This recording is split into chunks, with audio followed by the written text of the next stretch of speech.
रोती माँ की पुकार सुनकर आए। भोलेनाथ। एक छोटे से गांव में सावित्री नाम की एक गरीब माँ अपने छोटे बेटे मोहन के साथ रहती थी। उसका जीवन संघर्षों से भरा था, लेकिन उसके हृदय में भगवान शिव के प्रति अटूट विश्वास था। हर सुबह वह उठकर मिट्टी के छोटे से शिवलिंग पर जल चढ़ाती और पूरे मन से प्रार्थना करती, हे भोलेनाथ, मेरे बेटे की रक्षा करना। सावित्री का बेटा मोहन उसकी दुनिया था।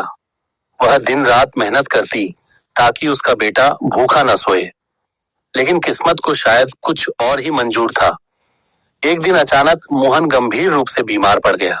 गांव के वैद्य ने देखा और कहा, इसकी हालत बहुत खराब है, जल्दी शहर ले जाओ। लेकिन सावित्री के पास इतने पैसे नहीं थे कि वह शहर जा सके। उसने अपने सारे गहने बेच दिए, पड़ोसियों से मदद मांगी, लेकिन फिर भी पैसे पूरे नहीं हुए। वह पूरी तरह टूट चुकी थी।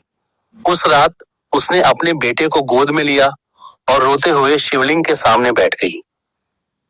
भोलेनाथ, मैंने कभी किसी का बुरा नहीं किया, हमेशा आपकी पूजा की। आज मेरे बेटे को बचा लो, अगर इसे कुछ हो गया तो मैं भी जी नहीं पाऊंगी। उसकी आंखों से आंसू लगातार बह रहे थे। उसकी पुकार इतनी सच्ची और दर्द भरी थी कि मानो आकाश भी कांप उठा हो। रात गहरी हो चुकी थी, चारों ओर सन्नाटा था। तभी अचानक एक साधु उसके दरवाजे पर आए। उनके चेहरे पर अद्भुत तेज था, जटाएं बिखरी हुई थीं और हाथ में त्रिशूल जैसा डंडा था। साधु ने दरवाजा खटखटाया। सावित्री ने आंसू भरी आंखों से दरवाजा खोला। माँ, क्या हुआ? तुम इतनी परेशान क्यों हो?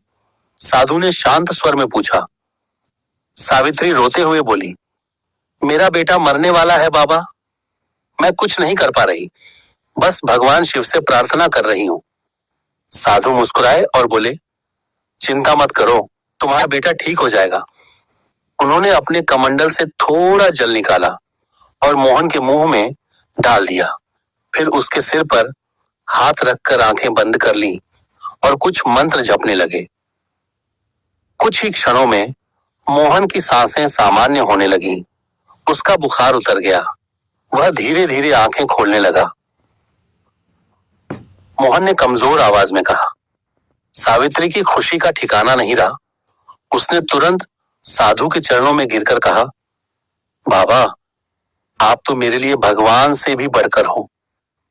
साधु ने उसे उठाया और कहा, मैं नहीं मां, तुम्हारी भक्ति और सच्चे आंसू ही तुम्हारे बेटे को बचा लाए हैं। इतना कहकर साधु जाने लगे। सावित्री ने कहा, बाबा, कृपया अपना नाम तो बताइए। साधु मुस्कुराए और बोले, जब भी सच्चे मन से पुकारोगी मैं आ जाऊंगा। इतना कहते ही अचानक वहां तेज प्रकाश हुआ और साधु गायब हो गए। उसी स्थान पर एक दिव्य शिवलिंग प्रकट हो गया। सावित्री समझ गई, वो कोई साधु नहीं, स्वयं भोलेनाथ थे। उस दिन के बाद सावित्री की जिंदगी बदल गई। उसका विश्वास और भी गहरा हो गया। गांव के लोग भी इस चमत्कार को देखकर शिव भक्ति में डूब गए। यह कथा हमें सिखाती है कि सच्चे दिल से की गई प्रार्थना कभी व्यर्थ नहीं जाती। जब इंसान पूरी तरह टूट जाता है और सिर्फ भगवान का सहारा लेता है, तब भगवान खुद उसकी मदद के लिए आते हैं। भोलेनाथ तो वैसे ही भोले, जो सच्चे मन से उन्हें पुकारता है वे उसकी हर पुकार सुनते हैं।